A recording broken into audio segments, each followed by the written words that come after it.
the curse of the modern age is that we have access to what everybody else is doing all the time. And so we think, and people are only showing us the best version of themselves, right?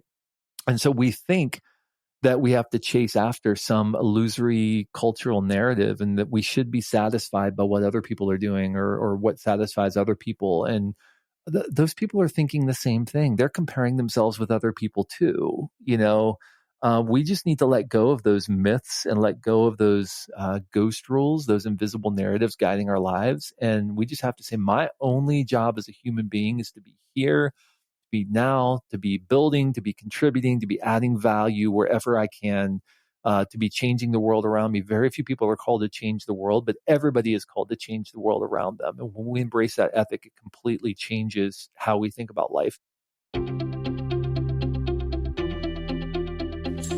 I'm Srini Rao, and this is the Unmistakable Creative Podcast, where you get a window into the stories and insights of the most innovative and creative minds who've started movements, built thriving businesses, written best-selling books, and created insanely interesting art. For more, check out our 500-episode archive at unmistakablecreative.com.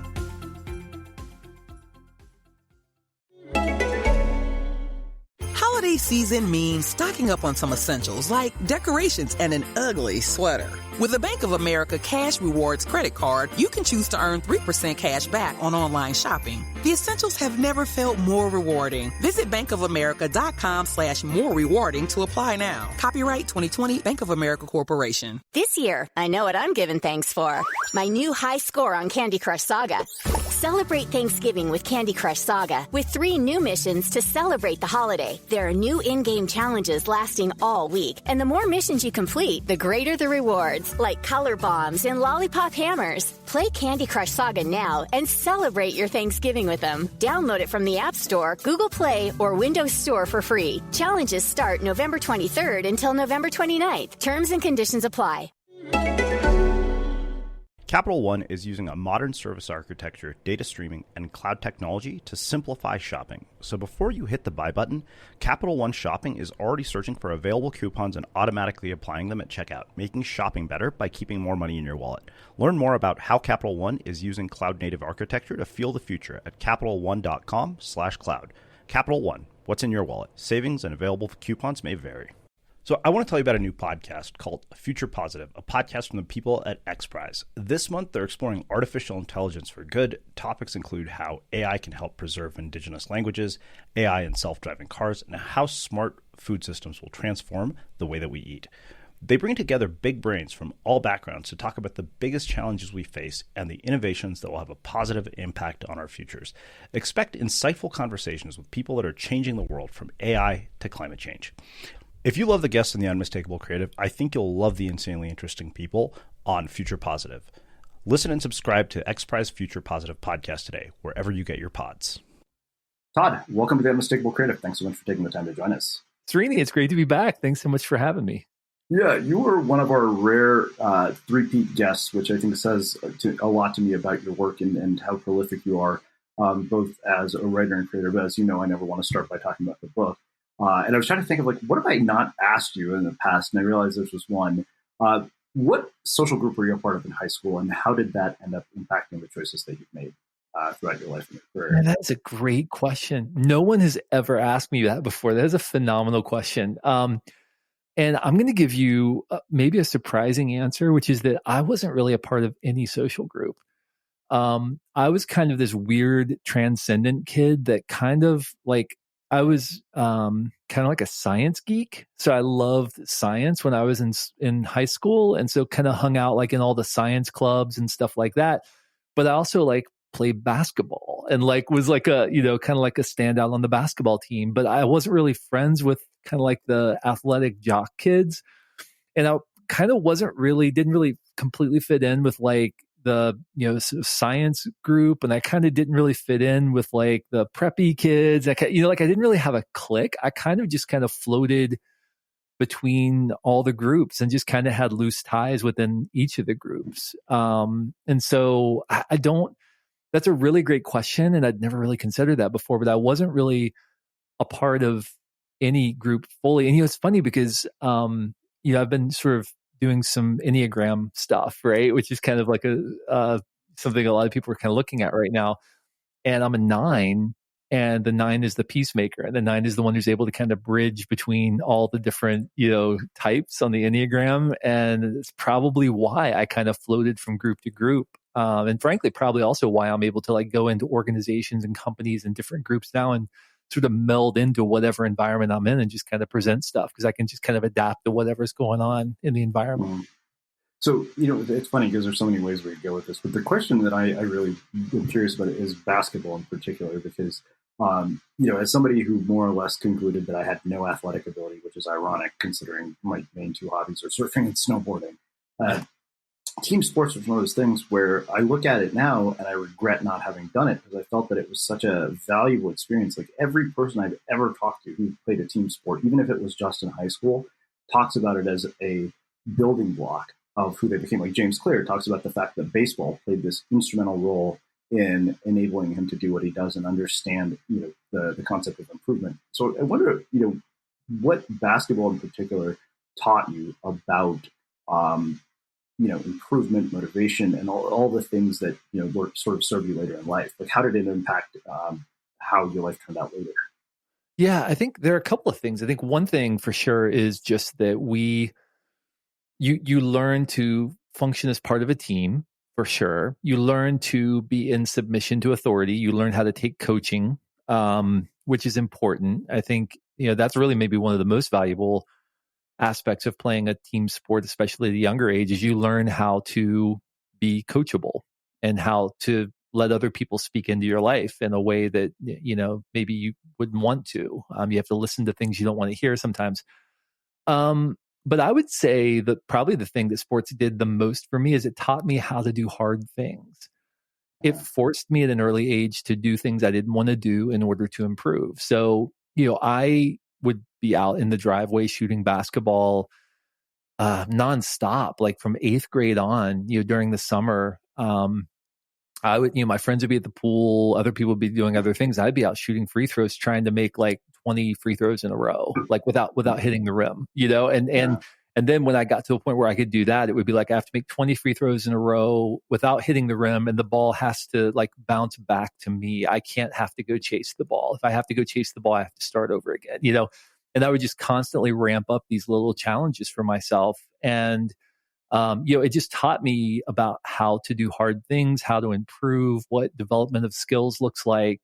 And I'm really grateful for that experience. I mean, obviously I didn't go on, I wish the story ended. And then I went on to play in the NBA for 15 years. I didn't, but I did become, accomplished at what I was doing. And it definitely taught me the importance of discipline and skill development if you want to succeed at anything. Yeah. Well, it's funny to be talking about a book on motivation with that, sort of as the backdrop. Why do you think some people have that so early in their life versus people who don't? Because, there were certain areas of my life where, particularly music, where I showed a natural aptitude for it, and the band director was like, "You're going to be an all-state one day," and nobody ever had to force me to practice. In fact, my parents had to force me to stop because I was driving them crazy. Tubas are not very pleasant to listen to. Really? I hadn't noticed that. It's what's the old joke? What's the definition of perfect pitch? It's when you toss a tuba over your left shoulder and it lands on a banjo, right? Or something. Anyway. I think, and this gets kind of the heart of the book and the research that my partners and I have been doing for a number of years. I think what happens in those moments when you can't stop practicing something or you can't stop doing something is that there's a confluence of your natural motivation with a task of some sort that unlocks that motivation for you or that allows you to apply that motivation. So I'll give you an example. And I know we're going to get into this more later, but one of the themes in my motivation code, one of my top motivational themes is something called meet the challenge. So you even heard me use that language earlier when you asked me about basketball. Okay, I have to make 10 free throws in a row. Okay, now I have to make 20 free throws in a row. Okay, now I have to make 20 in a row without hitting the rim. Okay, now I have to make 20 in a row without hitting the rim, and the ball has to roll back to me. I can't have to go chase it. I can't move my feet, right, the entire time. What I was doing in those instances was establishing a series of challenges for myself to keep me engaged, to keep me motivated. Well, that's the definition of somebody who's driven to meet the challenge. Is you want imminent, discrete, tackleable challenges in your immediate sphere. And that's what you're drawn to. And so for me, it wasn't the act of shooting basketball. I mean, it's not the task itself. It wasn't like, man, I just love putting my arm up in the air and flinging the ball toward a rim. And, it wasn't the act itself. It was the challenge that symbolized for me that was really the motivational factor. And I would submit to you that probably if we really delved into what it was about tuba that you enjoyed, or what it was that was attractive to you, we probably could figure out for you as well. And if you took the MCODE assessment, we definitely could figure it out, but we could probably figure out what it was that was so sticky about that activity. See, we think, and this is often the case with motivation specifically, we think that if we only found the perfect set of tasks or the perfect job, that somehow we're going to be motivated forever.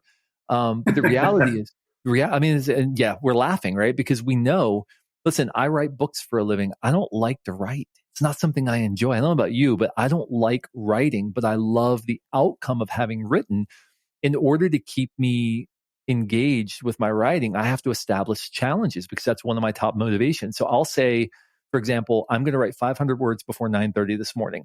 Like, that's what I do when I'm writing a book. And that keeps me engaged. It keeps me focused, keeps me motivated to do something I wouldn't otherwise be motivated to do. If you just tell me write 60,000 words before next January, I'd be like, yeah, okay, whatever. And I'll start like in December, because that's when it would start feeling challenging for me, right? Is right around December, I'd be like, okay, now it feels like a challenge. You have to write 60,000 words in a month. So I have to keep myself on pace by setting those little challenges in my life. And so it's not about the task. It's about what you bring to the task and what the task pulls out of you. That's how we stay motivated and engaged. Well, okay, so it's funny because it's such a contrast to my sort of daily routine of 1,000 words, regardless of a book deal or not. Part of it is that I think, to me, I'm afraid I'll lose the momentum that I've built over years. So I never want to stop. Granted, this morning's writing session was a disaster, and that happens, day to day. But I am curious, like, just for my own personal morbid curiosity, like, if you were to analyze this whole tuba playing situation, if we were to dive into it now, unfortunately I didn't get to take the assessment, but now I kind of want to. How would you dissect what was driving that? Well, I'm curious. The first thing I would do is I would ask you. You talked to me about playing the tuba. What was it about playing the tuba specifically that created a sense of satisfaction in you? Talk to me about those experiences playing the tuba. What was it about those moments that felt engaging to you in some capacity? Well, there were a couple of factors that really played a role. One is, I grew up in Texas, where if you play football and you're a scrawny Indian kid, it is pretty virtually guaranteed you're going to have very little success. So I think it was kind of, he didn't say it in these exact words, but the band director more or less said you can either be an extraordinary musician or be an average athlete. And I think the idea of being that good at something was really, really appealing to me, because he told me the day I picked up the instrument, you're going to make all state band. And when that happened, it was one of those things that made me, in my mind, and I didn't even know what all state band was. I was in 7th grade, but the idea that I could be that good, I think honestly was one of the biggest things that drove me. I mean, the weird thing is, I came to the realization, I think, by the time I was a senior in high school, that it wasn't actually music that I loved. I actually loved the attention from being in the spotlight. So it was a weird combo of things. And that's why I never pursued it as a major in college or in my career. Never mind the fact that you have to wait for somebody to die for a job to open up. Right. So I'm hearing a couple things from you. And again, I don't want to spoil the results, because I do want you to take the assessment. And I want us to have an offline conversation about this, because I'm really fascinated now. But what I hear you describing is a motivational theme that we call evoke recognition. Okay. Evoke recognition means that you primarily feel engaged when other people notice the contribution you're making, or when other people notice that you're really, really good at something. You don't do it for the love of it. You don't do it because it's just something that's in your blood or something you just really, enjoy, although you may enjoy it for sure. As a process, you may enjoy it, but the primary outcome that you're driven to achieve is that you want other people to recognize you in some way. I am certain that you enjoy writing. I would submit to you that perhaps, maybe not, when your book was named a Wall Street Journal bestseller, that probably was a pretty significant moment for you. Yeah, of course. And I mean, as it would be for anybody, but I would say, there are people who write books and it's like, oh, great. Okay, good. Yeah, that's fine. And they move on. Right. But that moment of recognition probably resonated deeply for you because it was an external validation from an external body of some sort that called out in you something that they wanted to sort of point out that you had done well, or that, you had excelled at in some capacity. So I would submit that it would be very likely. And again, I would want you to take the assessment. And the thing about the assessment is we start with your story. So we talk about stories of achievement, and then we ask you a bunch of questions about those achievements in order to get to what it is that's deeply motivating and inspiring and engaging for you and what's satisfying. So this is sort of, I'm really like doing like the cheap off the cuff kind of listening to your language thing.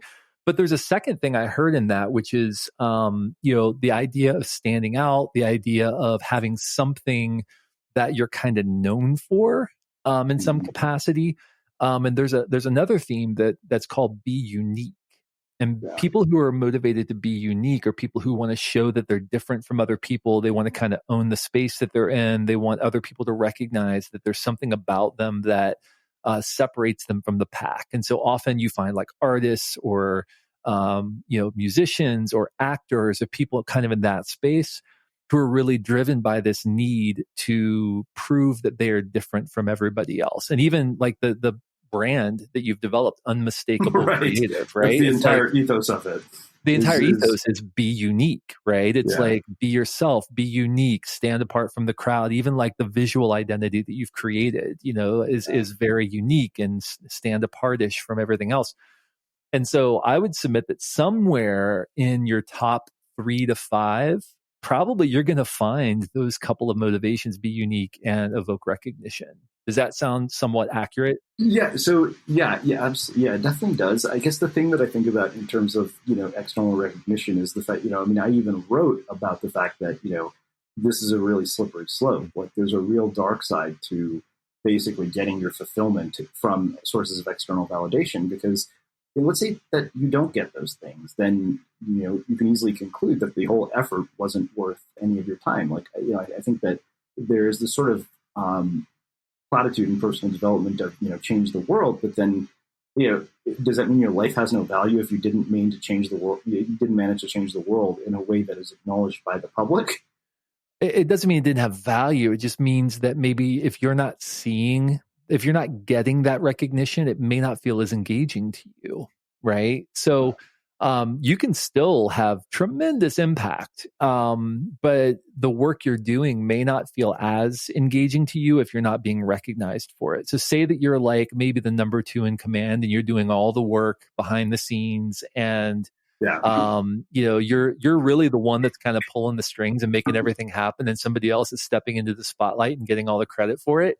That's not going to be very engaging to you. Whereas, by the way, there are other people who are motivated by things like collaborate, or motivated by things like serve is another one of the motivational themes. People who are primarily driven in those ways might be completely engaged and thoroughly thrilled that somebody else is stepping into the spotlight. They just want to do the work. The funny thing is that we tend to think everybody's generally motivated like we are. And the reality is there's 17,550 possible motivation codes, possible combinations of top 3 motivations that we could have. So the odds of you and me or anybody else around us, or even anybody listening right now, being motivated the exact same way are pretty slim. So once we begin to understand these motivations and how they connect and modify one another, it changes the way we approach our life and our work and our relationships, especially. We're all shopping for essentials online these days, and now you can get rewarded for it. With the Bank of America Cash Rewards credit card, you can choose to earn 3% cash back on online shopping essentials. The essentials have never felt more rewarding. Visit bankofamerica.com/more rewarding to apply now. Copyright 2020 Bank of America Corporation. Let's pretend for a moment that you're about to launch a campaign. It tested well, your entire team is happy, everything is going according to plan, except for that one thought in the back of your head. How do I ensure the people I want to target will be in the mindset to receive my message? The answer? LinkedIn. Because when you market on LinkedIn, your message reaches people ready to do business. And that means your advertising campaign will work as hard as it can as soon as you launch it. Over 62 million decision makers are on LinkedIn, and they're thinking about their business. It's one of the many reasons more than 78% of B2B marketers rate LinkedIn as the most effective social media platform at helping their organization achieve specific objectives. For me, LinkedIn has been an opportunity to discover new books I want to read, connect with potential podcast guests, and even find potential opportunities for speaking engagements. LinkedIn can help you reach your short and long-term business goals. They offer tools for brand building and lead generation. Not only can you target and reach a professional audience down to their job title, company name, and location, but you can engage people you already know based on who's visited your site or who you've contacted in the past. You can even customize your campaign based on the action you want your customers to take and objectives you want to achieve. Doing business on LinkedIn, the world's largest professional network, can help you reach your marketing goals. Do business where business is done. Get a $100 advertising credit toward your first LinkedIn campaign. Visit linkedin.com/creative. Again, that's linkedin.com/creative. Terms and conditions apply. What if you could forget about vacuuming for months at a time and still keep your house clean without lifting a finger? Sounds like a futuristic dream that's too good to be true. Well, it's not, because that's exactly what the Roomba i7 Plus robot vacuum does. I've been using one for months, and as a person who was traumatized by my mom's incessant need to keep our house cleaner than Buckingham Palace while I was growing up, having a robot that does our vacuum is so cool. I wonder how I ever lived without it. And the carpets where I live are so spotless that even my mother would be impressed. Powered by iRobot Genius, the Roomba i7 Plus robot vacuum is smarter than ever, learning where and when you normally clean and suggesting personalized schedules so you can focus on everything else. Plus, during allergy or pet shedding season, it can suggest extra cleanings to keep your house tidy year-round. The Roomba i7 Plus robot vacuum can clean specific messes for right when they happen, so if you're racing out the door and notice crumbs under the kitchen table, you can use the iRobot Home app or Google or Alexa voice assistant to tell your robot to immediately clean that spot and consider it done. To learn more, go to iRobot.com/unmistakable.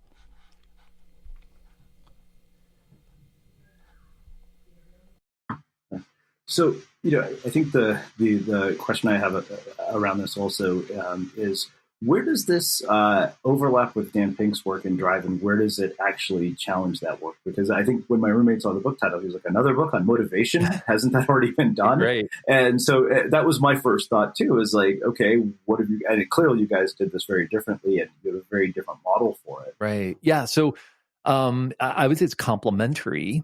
Really what Dan Pink had done is he looked at all of the latest research on motivation, and specifically, parsed motivation into the two types we typically hear about: extrinsic motivation and intrinsic motivation. And then he sort of focused in on what's called self-determination theory, which is primarily an articulation of intrinsic motivation.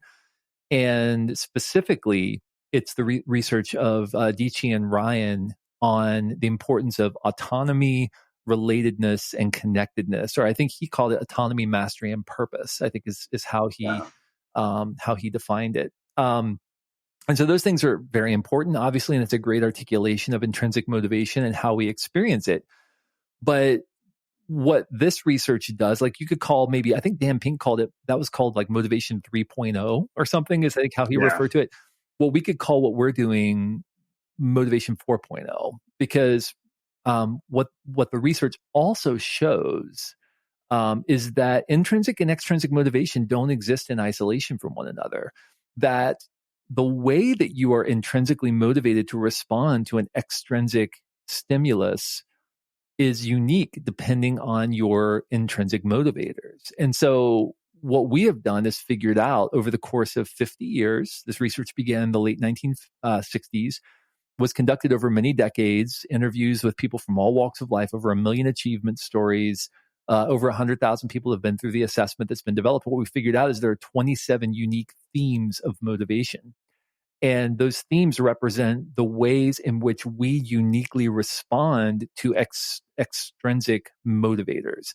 So you and I might, for example, in our situations, my number one motivation is make an impact. Okay, that's my number one overall motivation on my motivation code. Let's say, I'm just making this up because of our conversation, but let's say that your number one motivation is evoke recognition. Okay. And let's say that we both get a pay raise from our boss, which is, people would typically say, well, if you want to motivate somebody, just give them more money, right? Well, okay. So let's say we both get the pay raise.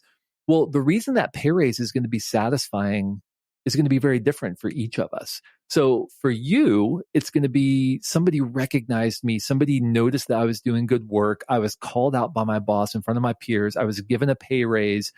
And that's going to feel very engaging and satisfying to you because of that evoke recognition motivation. For me, make an impact. The pay raise is fine, but for me, it's a signifier of the impact that I'm having on the organization. So I'm going to look at the impact. I mean, whether or not I'm called out, whether or not it's public, whether anybody knows, I don't even care about my boss's recognition of my work. I just care that my boss is recognizing that I'm making an impact in the organization that's unique to me.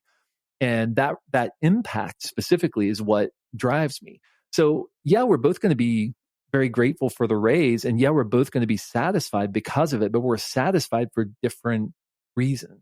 Does that make sense? That clarification? Yeah, it does. Well, it does. And it's funny because now I'm kind of wondering, through the lens of this framework, if I could go back and figure out why I was fired from pretty much every job I had. Yes. Well, and the answer is probably yes. That's one of the other things that happens when we begin to understand motivation code is we understand areas of conflict in our life. Like I'll give you an example. My wife and I are motivated very differently, just the way that we're naturally wired. So, I've already mentioned make an impact's my number one, meet the challenge is my number two. My number three is influence behavior. Okay. So, I will pretty frequently be in a conversation with her and she'll say, you have just said the same thing like 5 times in a row. Why do you keep repeating yourself? Well, I'm waiting for her to nod. I'm waiting for her to acknowledge I'm changing her mind in some way. I'm waiting for her to give me some indication that what I'm saying is getting through, and she's not giving it to me. And so I keep repeating myself, right? And she thinks I'm just being redundant or I'm not, paying attention to what I'm saying. But the reality is that's my influence behavior motivation playing out. So we've figured that out. Similarly, my wife is motivated to make it work, meaning she wants everything to be optimized. She wants to make everything the way it needs to be. She wants everything to be, systemized and working together and, optimized to its maximum efficiency. Well, that's not the way as a creative pro. Like I have 50,000 ideas that I throw out there and like I might execute 2 of them, but in her mind, it's like the moment I throw out an idea, well, what are you doing about that? How are you optimizing that? What are your next steps? And so again, we've had to sort of create this thing in our relationship where we've said like, okay, right, this is just an idea. I'm probably not going to do this, but what do you think about this idea? Right. And that changes that dynamic.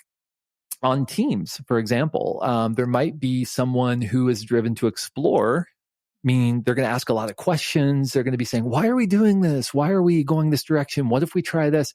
Somebody else might be driven to bring to completion, which means they're primarily driven with checking things off and moving on to the next project, right? Checking boxes and moving on. Well, those 2 people are going to have conflict all the time because the explore person is going to slow everything down and say, why are we doing this? And what if we tried this? And let's explore this direction.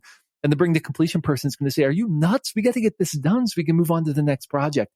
So again, once we begin to understand these things, these areas of motivation, it completely unlocks our relational dynamics. It unlocks the way that we see others and our position within the organization as well. Well, let's get into these various families of motivation that you basically outlined in the book. Like I said, when I looked at it, I was like, oh my God, there's no way I'm going to cover all this in 1 hour. But I mean, can you give us an overview of each of the families and then kind of what are the characteristics and also potentially what are the downsides to each? Yeah. So, the the real rubber meets the road on the theme level. I mentioned there are 27 motivational themes. And each of these themes are very unique in terms of their gift attributes, their positive attributes, also their shadow side attributes. But some of the themes hold together into what we call families. And just like a biological family shares a bit of DNA, even though you're probably very different from your biological siblings in so many ways, in terms of your personality and how you live your life, you still have some similarities because you are in the same family, you share some DNA. And so that's kind of how these themes hold together in families as well. So the first family is what we call the visionary family. And these themes are primarily about making an impact, experiencing what's ideal, what's possible, crafting visions, and then bringing that vision to concrete expression, that kind of thing. So these are the themes in this family are make an impact, achieve potential, and experience the ideal. And these are primarily themes that are about the future, about seeing something and then bringing it into being. And that's primarily how these people are driven. The second family is what we call the achiever family. And the achiever family is driven to move forward, to bring things to completion, to complete challenging objectives. So the themes in this family are meet the challenge, bring to completion, overcome, and advance. The third family is what we call the key contributor family. And these are people who want to be at the center of the action. They want to make an outstanding contribution. They want to clarify the differences between themselves and other people. They're very competitive, typically. They want to control outcomes, things like that. So the families or the themes in this family are be central, bring control, excel, evoke recognition, gain ownership, and be unique. The fourth family is what we call the team player family. These are people, as you can imagine, who like to work with others. They like to be around others. They like to collaborate. So the themes in this family are collaborate, influence behavior, serve, and make the grade. And then we've got the learner family. And the learner family are people who like to use their minds to absorb new insights. They like to learn new things, gain mastery, demonstrate knowledge. They like to teach, right? So the themes in this family are demonstrate new learning, explore, master, and comprehend and express. And then the final family is what we call the optimizer family. And these are people who are motivated to set up an operation on firm foundations to ensure that it's operating well, it's the efficiency is maximized, those kinds of things. And the themes in this family are develop, improve, make it work, establish, organize, and make it right. So those are the 6 families, very quick overview. And again, all of the rubber meets the road stuff is at the theme level and specifically how those themes work together. So your top 3 to 5 themes are what we call your motivation code.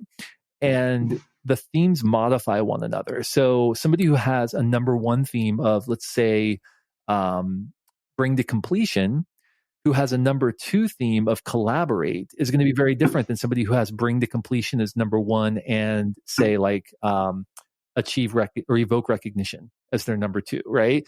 So the person who has collaborate as the number 2 is going to be all about getting things done together with other people, right? That's going to be primary. The person who has evoke recognition is going to be about getting things done in order to achieve recognition from people around them. That's what's going to be satisfying to them, or that's how they're going to primarily be driven. So the themes modify one another, and how they play out depends on what that combination of top 3 to 5 themes actually is. Yeah, so that's the thing I noticed was when I was looking for this, is wait a minute, I see parts of myself in all of these. Yes. Yeah, and you will. And you are, to some degree, you are going to see parts of yourself in all of these. To some degree, even somebody who is primarily driven to meet the challenge, right, and has a bottom theme of, say, make it right. Well, that doesn't mean that they don't care if things are right. It doesn't mean that they don't care about justice. Doesn't mean that they don't, worry about ensuring that things are functioning properly. It doesn't mean that at all. It just means that that's not primarily what's driving them when they're most engaged. And so this isn't about, I am completely driven by this thing and not at all driven by that. It's about those moments when you're alive, awake, even in flow state. What is it that is in those moments? What is it that's descriptive of those moments? And how can you fabricate more of those moments by bringing that motivation to what you do rather than waiting for the task to bring that motivation out in you? Well, I guess then raises the big question is, okay, what have you seen as the results when people figure this out? Like, how do their lives change? What kinds of changes do you see in people in terms of both performance, in terms of results, in terms of everything else? Yeah. So my partners have been doing this for decades, actually, which is pretty amazing to be working with a group of people who have been doing this research for a very, very long time. We have 4 PhDs on our team who continue to do research into not only these motivations, but also how they play out, what people report, what they experience when they're operating within these motivations, and specifically what it means for engagement. What I have over the last 4 years that I've been involved in this work, what I have personally seen and noticed is that it illuminates for people patterns in their life that have become ruts for them, or like you mentioned earlier, potentially self-destructive patterns, like, oh, I can probably see why I got fired from jobs, right? Or I can probably see why I've had conflict in my life. I mentioned that in my relationships, both collaborative relationships and in my personal relationships, it's introduced new language and increased the amount of empathy that we have for one another so that we can talk about things in a more meaningful way. And we don't make assumptions about where the other person's coming from. We tend to assume everybody's generally motivated pretty much the same way that we are. And once we see, oh, this isn't, Todd's not meaning to be a jerk right now. He's just trying to make an impact. So when we invited him to this meeting, and he was just supposed to come in and sit in the meeting, but instead, within 5 minutes, he has the whiteboard marker and he's drawing on the whiteboard and telling us all what to do. It's not that he's a jerk. It's just that he's driven to make an impact, right? And we have to have that conversation and say, Todd, I know you want to make an impact right now, but this isn't really the place we want you to make an impact right now. Right now, we just really want you to just kind of audit this meeting and listen and see what you think. That's kind of how it plays out. I think it reveals for people the negative patterns, but also offers opportunity for them to see where they need to be aligning themselves in order to experience deeper engagement. So if I'm going to be in a job that is deeply satisfying for me, I'm going to need to be able to see the impact of my work. I just know I am. And if I'm just doing repetitive work where I can't see the outcome and I'm just doing one little piece of the puzzle and passing it on to somebody else, and I never really see the impact of my work, I'm probably not going to be as engaged as if I'm seeing something through from beginning to end, putting it out in the world and seeing my unique impact from the work that I did. And it's just, it changes the way you think about your work and how you approach your work each and every day. Yeah.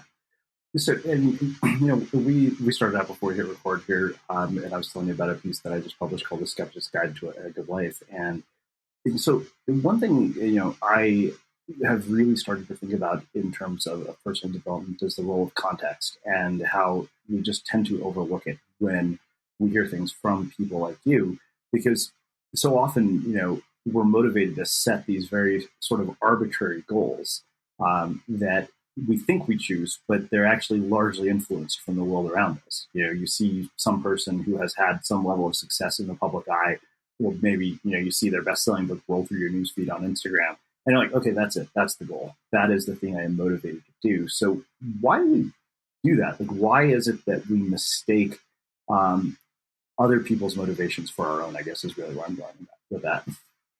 Well, I think there are any number of cultural narratives about what is and what isn't a good life, what you should and what you shouldn't want. A couple of years ago, I had a great conversation with a guy named Richard Heitner, who's the global COO of Saatchi & Saatchi, the advertising agency. And I say COO on purpose because he said, I spent my entire life thinking I needed to be the CEO. And if I didn't want to be the CEO, there's something wrong with me. He said, the problem is I experienced that. I did it. I was a CEO of a publicly traded company and it did not go well. And I realized I'm a great number 2 and I'm a terrible number 1 because I'm just not gifted to be in the spotlight, but I'm remarkably gifted to be the, as he called it, the consigliere, right? To be the right-hand person, to be the person driving alignment and bringing the organization around a vision of a visionary leader. I think there are any number of narratives that tell us the way we should be motivated, the kinds of things we should pursue, the kinds of jobs we should have, the kinds of attention we should get, what should fill our well. And part of the process of maturing as a human adult is getting to a place where you recognize that most of us generally are average. I mean, by default, we are, right? Most of us are average, and myself included. I throw myself in there because I do the same thing you do. I mean, some people would look at like what you do or what I do, and they would say, oh, well, that guy's had 5 books published, and, his podcast has 10 million downloads, and, he's speaking in front of, last year he spoke in front of 400,000 people at one time at an event. And, like people look at those things and they think like, wow, that must just be, but, I look at other people that I respect and I'm like, well, I'm not doing what they're doing, right? Like I look at Seth Godin, or I look at, I mean, any number of people. I just, call out, the people that we talk about, people that are in our same publishing house, right? The Seth Godins and the Simon Sinek's of the world, and those people. And, we're comparing ourselves to those people, and so I think that is just a foolish game. It's something that, especially people in their early 20s, I see, I hear from them pretty frequently, and they'll say like, I feel like I'm falling behind. I feel like everybody else is getting ahead of me. And I'm like, falling behind what? Getting ahead of who? What are you talking about? Like, you have to run your race and recognize that your job is to build a good life. Your job is to do good in the world, to create value, to build a body of work that you're proud of. And it doesn't matter if anybody else is proud of that body of work. You need to be proud of that body of work. You need to construct your life in a way that you can point to it with pride and say, yes, that represents me. And if that's a really small, seemingly small body of work in a really small geographical area where you just build into people around you and you change the world around you, fantastic. That's great. And frankly, that's where 99.9% of people, that's what we're called to do, is just to have that impact in our immediate sphere of influence. The curse of the modern age is that we have access to what everybody else is doing all the time. And so we think, and people are only showing us the best version of themselves, right? And so we think that we have to chase after some illusory cultural narrative, and that we should be satisfied by what other people are doing, or what satisfies other people. And those people are thinking the same thing. They're comparing themselves with other people too. We just need to let go of those myths and let go of those ghost rules, those invisible narratives guiding our lives. And we just have to say, my only job as a human being is to be here, to be now, to be building, to be contributing, to be adding value wherever I can, to be changing the world around me. Very few people are called to change the world, but everybody is called to change the world around them. And when we embrace that ethic, it completely changes how we think about life and work. I love that. I'm going to have to steal that quote, because I think I was talking to my roommate the other day, and I noticed something really odd about sort of personal development circles and the circles that you and I run in. You look at somebody who lives on what's quote unquote an ordinary life, and it's almost like personal development guilts them about that. It's almost like you look down upon that, and like who's to say there isn't nobility in something as simple as living in a small town and raising a family, and like you said, changing the world around them, but not changing the world in a way that's acknowledged publicly. And it's just such an odd thing to me to even think about that, because I'm basically calling to question my own work at the moment. Yeah, well, so I think we have to give one another grace too in that. We are as a culture right now, I feel like if you were to say what is the number one most valued cultural attribute, I think we probably would say fame. If you ask kids what they want to be today, they say, I want to be a celebrity. Well, that word celebrity comes from the word celebrate, which means you've done something worth celebrating, right? Like a celebrity used to be someone who had done something worth celebrating. So we celebrate them and they become famous. But now you can be a celebrity just because you take photos and post them on Instagram. Like how does that work? And so I don't mean to sound like a crotchety old man. I mean, I'm almost 50 years old, and I know I probably sound that way. And listen, the more the merrier. Whoever wants to do that, that's fine. But I do feel like we've lost something culturally, where we have turned being famous into a pursuit rather than a byproduct. I think if we focus on creating a body of work that we can be proud of And if we create a good enough body of work, people may start recognizing that. And if we influence enough other people's lives, then people are going to start celebrating that. And you know what? We may become a celebrity as a result of that, but it should be a byproduct of our work, not the pursuit itself.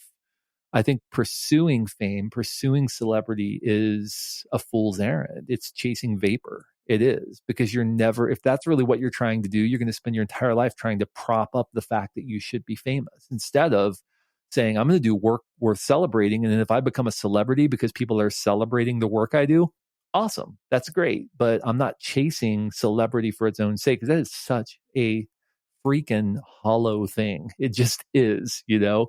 And you and I both know that. And we both have met people who have had, I mean, so in my early 20s, I sang music for a living. And I may have I talked about this on the show before? If so, I'll shut up. I won't. You have, yeah. Okay. Yeah, all right. Yeah, you have. I mean, well, and it's funny because, you know, like I've had these like minor moments of celebrity. Like I was in a Netflix documentary that was seen by like half the world recently. And, you know, it's kind of like, yeah, but I was also called a loser, you know, for half the world to see.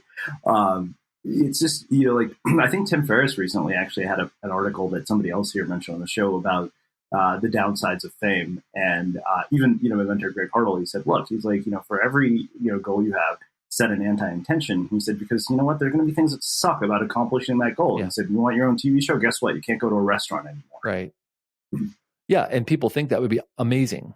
They do, Yeah. but it's, and trust me, I've known people and have had many conversations with people who are in that space, and it's not amazing. It's not amazing at all.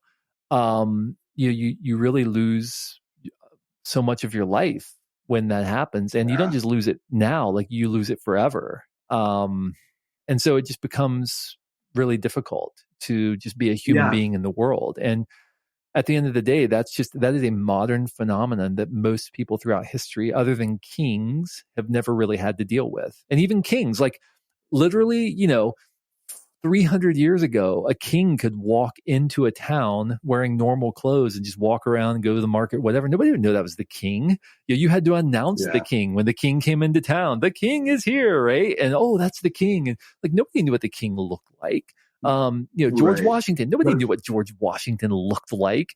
But it's a uniquely modern phenomenon that now, you know, we can forever lose our sense of privacy. And it's sad to me that so many people chase that without even calculating what the cost might be of that.